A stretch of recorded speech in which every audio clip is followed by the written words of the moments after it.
Bismillahirrahmanirrahim. Assalamualaikum warahmatullahi taala wabarakatuh.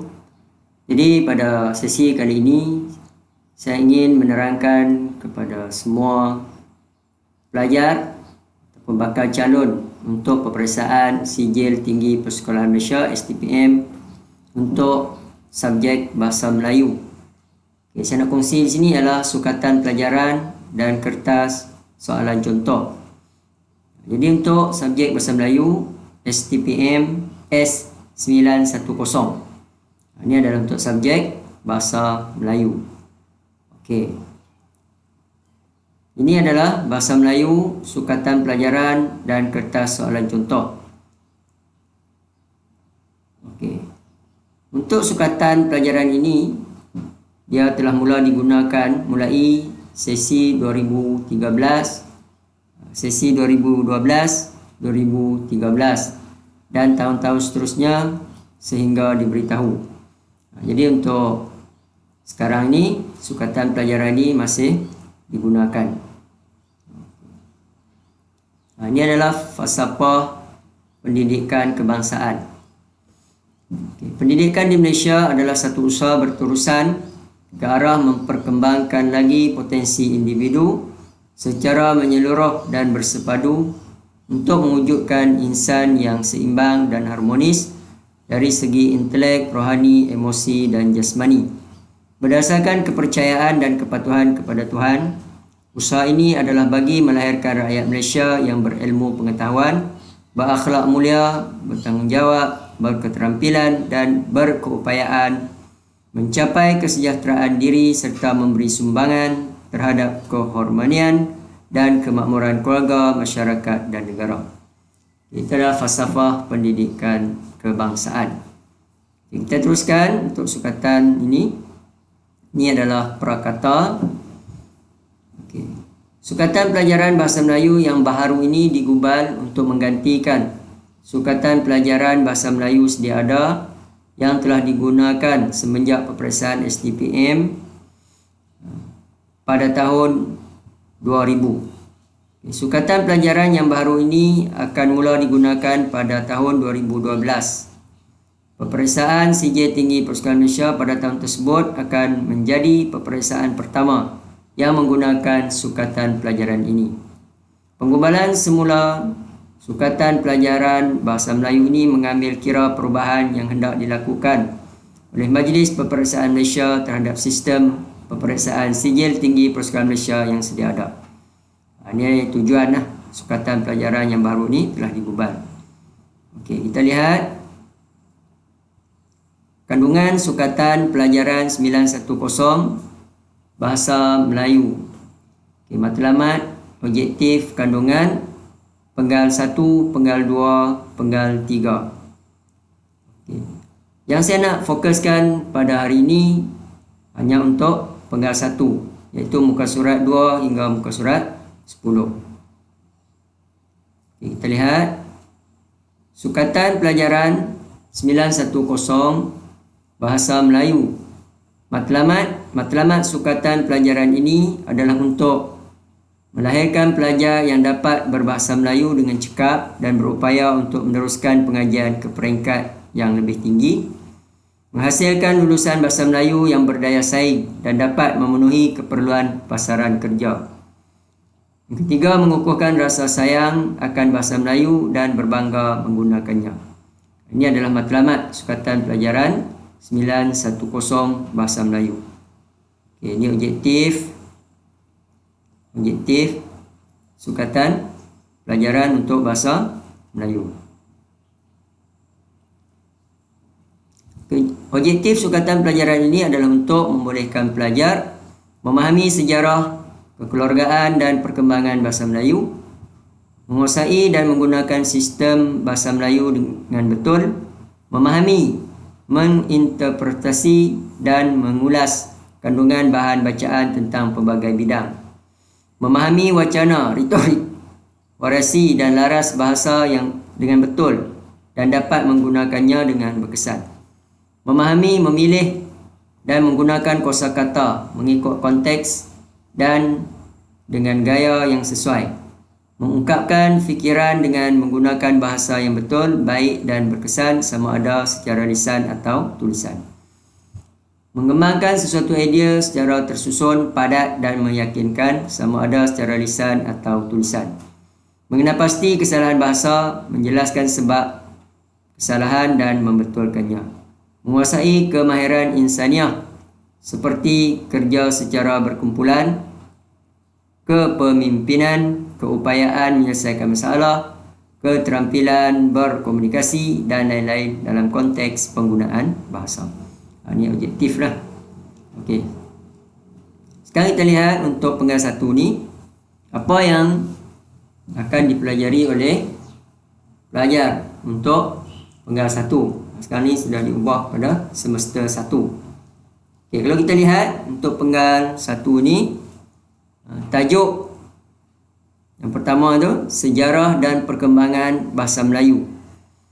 Okay, waktu pengajaran 25 waktu. Okay.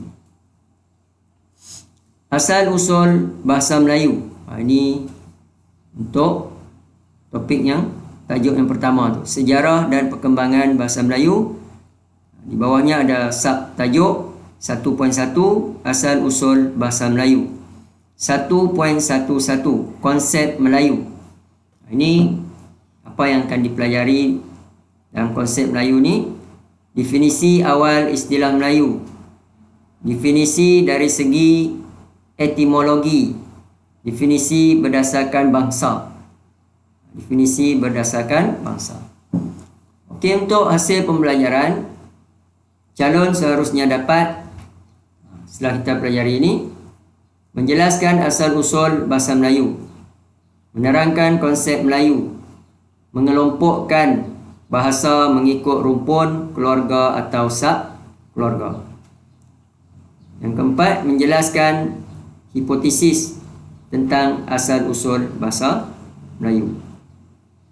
Ini 1.12 salah silah bahasa Melayu, hipotesis tentang tempat asal bahasa Melayu.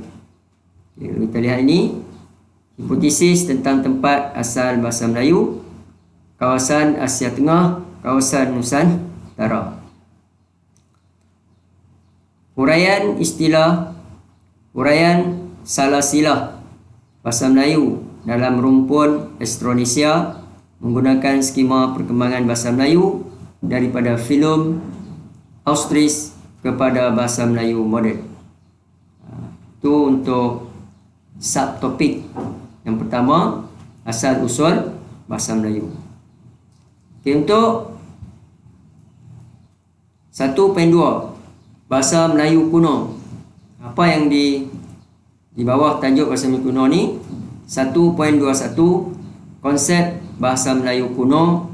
1.22 ciri bahasa Melayu kuno dari aspek sistem tulisan dan ejaan, kosakata. 1.23 bahan bukti, batu bersurat dan prasasti. Setelah pelajari ini, calon seharusnya dapat menjelaskan konsep bahasa Melayu kuno, mengenal pasti ciri bahasa Melayu kuno, menyatakan bahan bukti penggunaan bahasa Melayu kuno. Ini dari segi bukti batu bersurat di Kedudukan Bukit, Karang Berahi, Kota Kapur, Talang Tubuh dan Ganda Suli. Itu pecahan yang kedua dari sejarah dan perkembangan bahasa Melayu kuno. Seterusnya kita lihat tajuk bahasa Melayu klasik. Bahasa Melayu klasik 1.31 konsep bahasa Melayu klasik.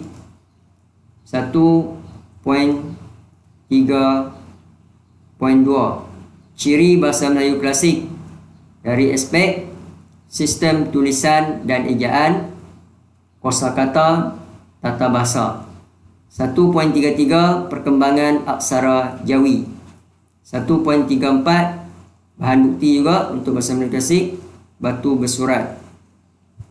Okay. Hasil pembelajaran, calon seharusnya dapat A. menjelaskan konsep bahasa Melayu klasik, mengenal pasti ciri bahasa Melayu klasik, memerihalkan perkembangan aksara Jawi. D. Menyatakan bahan bukti tentang penggunaan bahasa Melayu klasik. Dan E. Menjelaskan fungsi bahasa Melayu klasik.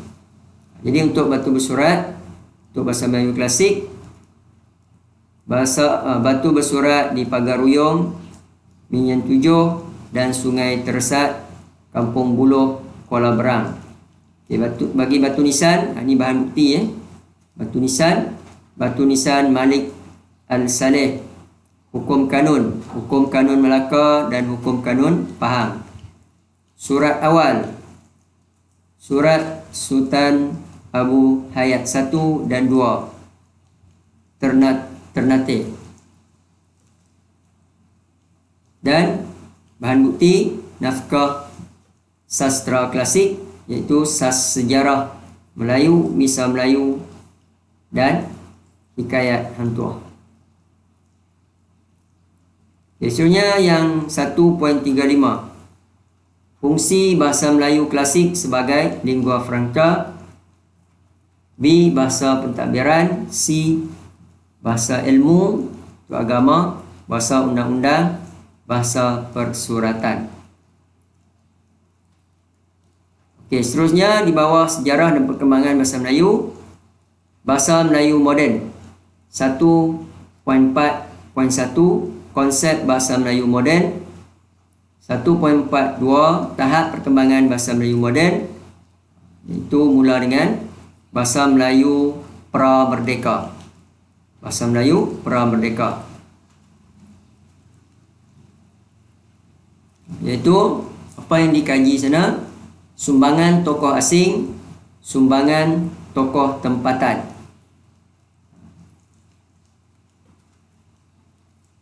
dan sumbangan pertubuhan dan institusi. Okay, kita lihat sini. Untuk bahasa Melayu moden, calon seharusnya dapat A. Menjelaskan konsep bahasa Melayu moden, mengenal pasti ciri bahasa Melayu moden. C. Menjelaskan perancangan taraf dan fungsi bahasa Melayu. D. Menjelaskan perancangan korpus bahasa Melayu. E. Menyatakan peranan institusi dan sumbangan tokoh dalam pembinaan dan pengembangan bahasa Melayu. F. Menjelaskan fungsi bahasa Melayu berdasarkan perlembagaan dan akta. G. Menjelaskan perkembangan sistem ejaan Rumi. Dan H. Membandingkan ciri bahasa Melayu kuno dengan bahasa Melayu klasik, bahasa Melayu kuno dengan bahasa Melayu moden, dan bahasa Melayu klasik dengan bahasa Melayu moden.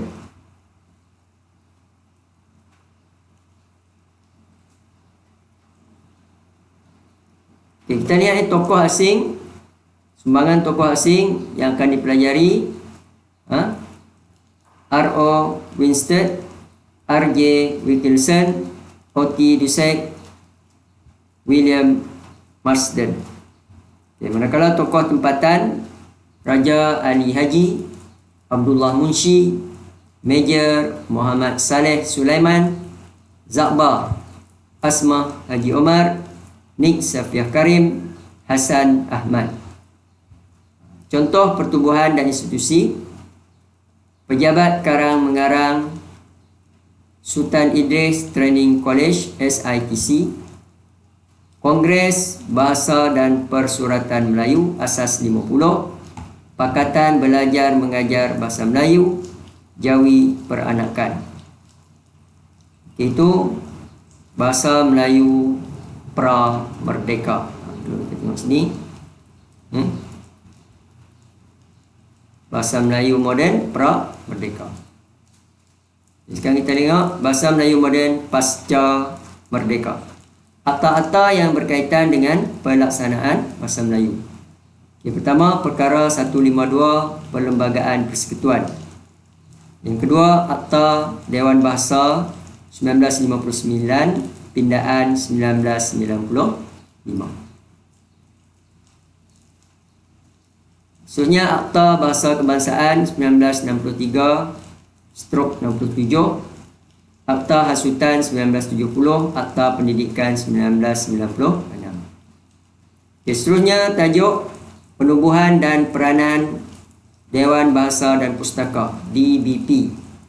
Ini penekanan kepada peranan DBP sebagai badan perancangan bahasa. Seterusnya perancangan bahasa Melayu. Untuk tajuk perancangan bahasa Melayu, yang pertama perancangan taraf. Perancangan taraf iaitu bahasa kebangsaan, bahasa rasmi, bahasa pengantar. Seterusnya perancangan korpus, sejarah perkembangan sistem ejaan Rumi, penggubalan dan penyelarasan istilah, pembakuan sebutan, penyusunan kamus, dan pembakuan tata bahasa. Ini untuk catatan, kita lihat pada sistem ejaan Wilkinson, ejaan Fajar Asia, ejaan Zakba, ejaan Malindo, sistem ejaan Rumi Bahasa Melayu Baharu. Itu seterusnya fungsi bahasa Melayu moden. Tajuk fungsi bahasa Melayu moden sebagai bahasa ilmu, bahasa komunikasi, bahasa perpaduan, penubuhan Universiti Kebangsaan Malaysia, sumbangan institusi lain. Institusi lain ni sinilah SITC, Universiti Melaya, PENA, Institut Bahasa, Persekutuan Bahasa Melayu Universiti Malaya, PBMUM, Persatuan Pelajar-Pelajar Maktab Perguruan Bahasa, PPMPB, Badan Bertindak Bahasa Kebangsaan, BBBK. Seterusnya untuk 1.5 di bawah tajuk Sejarah dan Perkembangan Bahasa Melayu, unsur asing dalam bahasa Melayu. 1.51 latar belakang peminjaman unsur bahasa asing. 1.52 bahasa sumber, iaitu bahasa Sanskrit, bahasa Arab, bahasa Parsi, bahasa-bahasa daerah Indonesia, bahasa Cina, bahasa Tamil, bahasa Portugis, bahasa Belanda, dan bahasa Inggeris. Calon seluruhnya dapat mengenal pasti unsur asing, pinjaman dan bahasa sumbernya. Mengkategorikan kosakata asing mengikut bidang. Menyenaraikan unsur pinjaman iaitu konsonan, imbuhan dan kosakata. Menjelaskan sebab peminjaman unsur bahasa asing.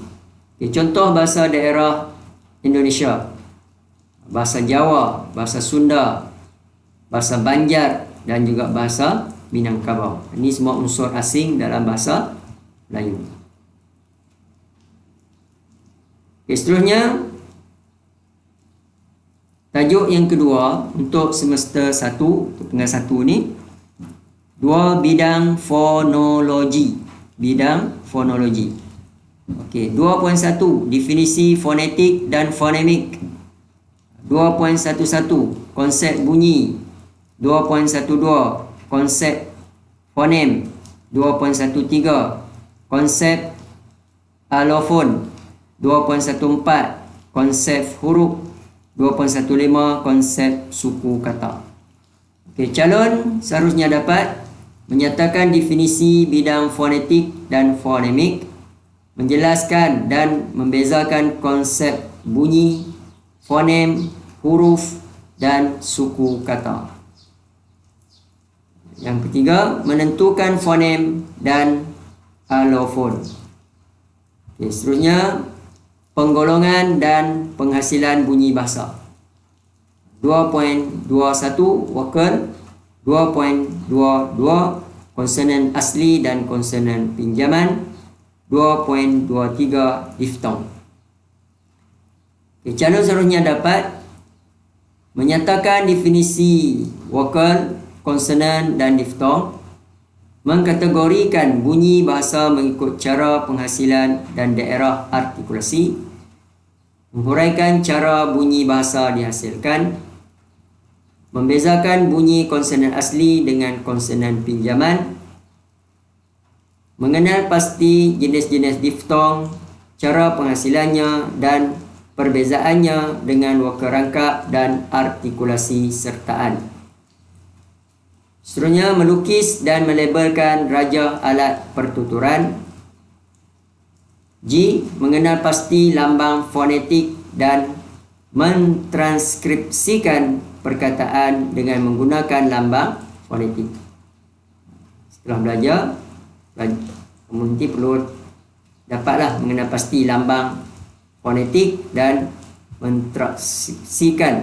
mentranskripsikan perkataan dengan menggunakan lambang fonetik.